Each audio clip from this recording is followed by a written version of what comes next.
It's all the experiences that he has had as a conqueror. You have to take those into consideration. When a man has smashed men before.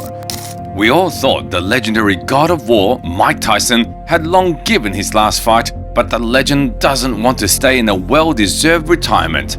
Iron Mike is convinced he can still compete with young boxers, and to prove it, he plans to gut the arrogant upstart Jake Paul. Friends, today's video will be dedicated to the technical breakdown of the fight between Mike Tyson and Jake Paul. Please don't forget about the likes, comments with 4 words, and subscribe to the channel. Here we go. First, let's recall everything that led us to the organization of this fight, and we have to start from afar. The career of the greatest knockout artist of all time began in 1985, 12 years before Paul was born, and ended in 2005 when Tyson was nearly 39 years old. A year later, the star returned to the ring for a series of exhibition fights, but after the first win, he disappeared and started focusing on the endeavors not relating to the sport. Thanks to the status and numerous accolades, Mike often became a guest on various TV shows, had documentaries made about him, and he wrote an autobiography which later became a bestseller. All this time, boxing remained just a memory for the champion, and he often said that all his belts were just trash and meant nothing. However, in the latter half of the 2010s, Tyson changed his mind and started training again. Over the years of rest, the veteran gained many extra pounds, but smart training combined with modern medicine's achievements almost instantly got him back in excellent physical shape.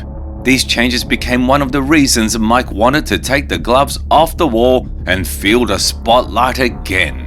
In 2020, the former heavyweight king triumphantly returned to the ring and fought another boxing legend, Roy Jones. After 8 rounds of 2 minutes each, the champions were given a draw, greatly pleasing fans on both sides. Since then, Tyson hasn't fought again, except for dealing with an arrogant fan on a plane. But that's definitely not what fans of the legend wanted to see. Until recently, nothing even hinted at new performances for Mike, and given his mature age, to put it mildly, it wasn't too encouraging. But the American shocked the world when he announced his fight with Jake Paul. Unfortunately, the sports path of the problem child is not filled with even a tenth of the pure testosterone madness that happened during Tyson's best years, but it's still worth discussing. Jake burst into boxing in 2020, riding the wave of hype from fights between popular bloggers, with one of his best performances taking place at the same event featuring Tyson and Jones. However, it soon became clear that unlike most, this guy had big plans. After warm-up battles with other media personalities, Paul switched to a strict diet of retired MMA fighters and stayed on it until 2023. During this time, he brought his record to 6-0, after which he signed a fight contract with Tyson Fury's cousin, Tommy, who by the way is considered a professional boxer. The Paul vs Fury fight received a lot of publicity and interested many fans, but the result was predictable. The more technical Brit outpointed Jake in almost all rounds, although he did get knocked down towards the end. After his first career loss, Paul had another bout against an MMA fighter, Nate Diaz. After 10 rounds of not the most dynamic action, the problem child gained confidence and decided to test professional boxers again, but this time he decided to fight no names. Thanks to this incredibly wise decision, the blogger scored 2 knockouts in the early rounds and seriously started considering himself the face of modern boxing. Now he's ready to defend this title against someone who truly was the top boxer in the world. Technique. It's time to discuss, is Jake capable of anything other than talking? Actually, this guy is much better than many think. At the beginning of his journey, he was very awkward, stiff and clumsy, but now he's a completely different boxer. Most often, Paul works as the first number, and here I want to immediately highlight his footwork. No, it's not perfect and there's nothing unique about it, but the fact that it exists and is at a decent level is surprising. The problem child has fairly quick feet, handles angles well, and can close the distance in a second. The lead hand of the young American also looks decent. Accurate and frequent jabs, short but destructive hooks, body punches, all of these hit Paul's opponents quite often and at almost any distance.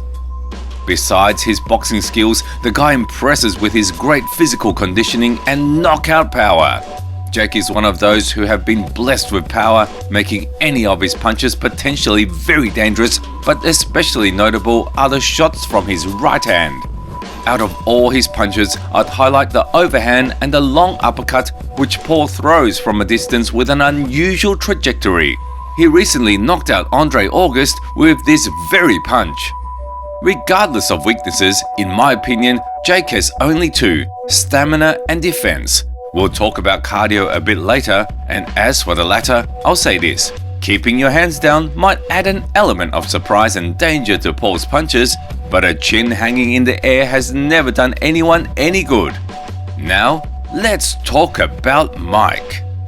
Over the decades of his career, Tyson's style has changed repeatedly. Peekaboo, a pressing puncher preferring exchanges at mid-range, and towards the end, a sprinter who tries to take your head off in the first minute of the fight. What kind of Iron Mike will we see against Paul? Honestly, it's hard to give a definitive answer, but most likely, the champion will resemble his version from the fight against Roy. In 2020, Mike looked quite impressive. Despite being 54 years old, the veteran moved actively and a lot, used his signature weaving and gave the slightly more agile Roy no space for action. Whenever Jones approached or attempted to attack, Mike immediately clinched, where he not only applied pressure but also landed powerful body shots. Throughout the match, Tyson's body punches were the most effective attacks, causing his opponent a lot of troubles. He hardly attacked the head, but when he did, it was mostly with jabs and his legendary left hook, which had taken out many opponents in its time. The only thing that let the former champion down as a retired boxer was his reaction.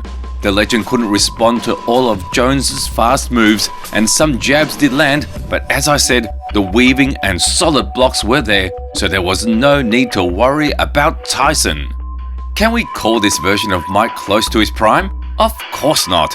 The best years of the heavyweight king are undoubtedly behind him, but overall, he is still quite fast, strong, and most importantly, experienced, which will be one of the key factors in the fight with Paul.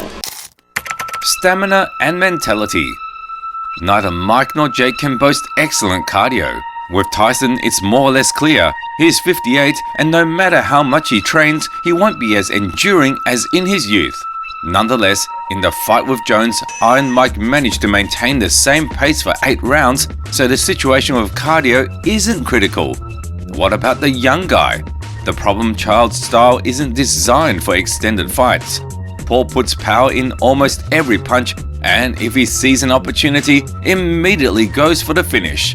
Often this approach works, but sometimes after a powerful spurt at the start, Jake looks tired by the 3rd round.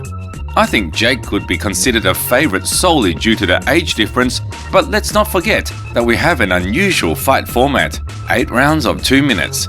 I'm sure that in such circumstances, both boxers can fight well without worrying about cardio.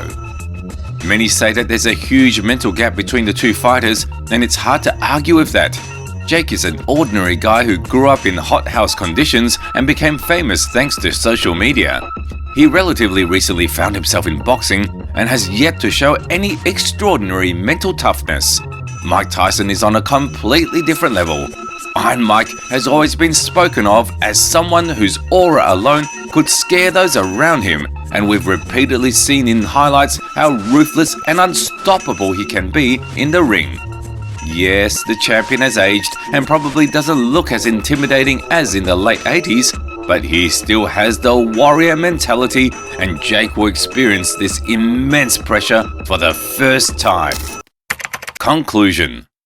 Remember, the age difference between the opponent is 30 years, 3 whole decades.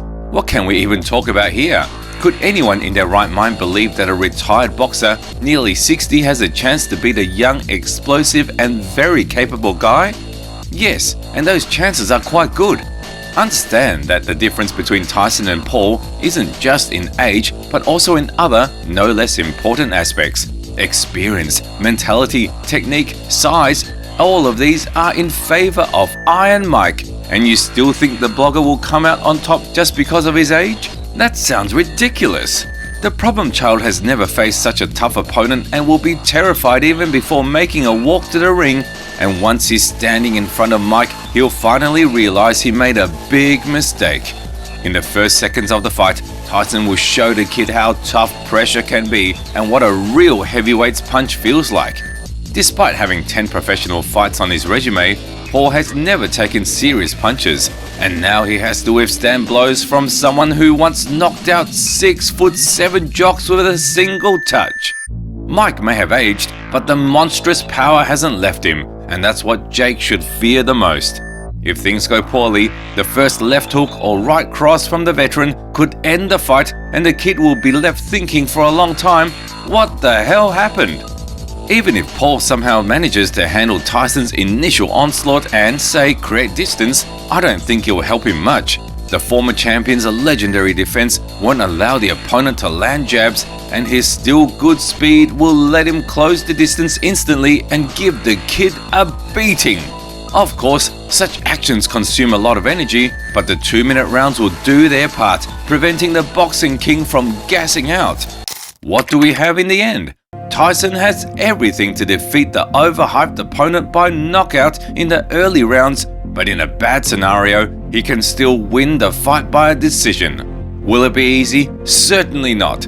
Jake is a big and quite strong guy who has learned a lot and, as we recently figured out, can compete with real boxers. He will move a lot, clinch, and try to counter the legend with a powerful punch, but in my opinion, such an outcome is unlikely. I think Mike Tyson has enough left in him to put on the gloves and teach the kid a boxing lesson. But again, everything said above is my personal opinion, and I'm expressing it based on my beliefs. Okay guys, now I wait for your opinion in the comments. Who do you think will win? Let's have a discussion.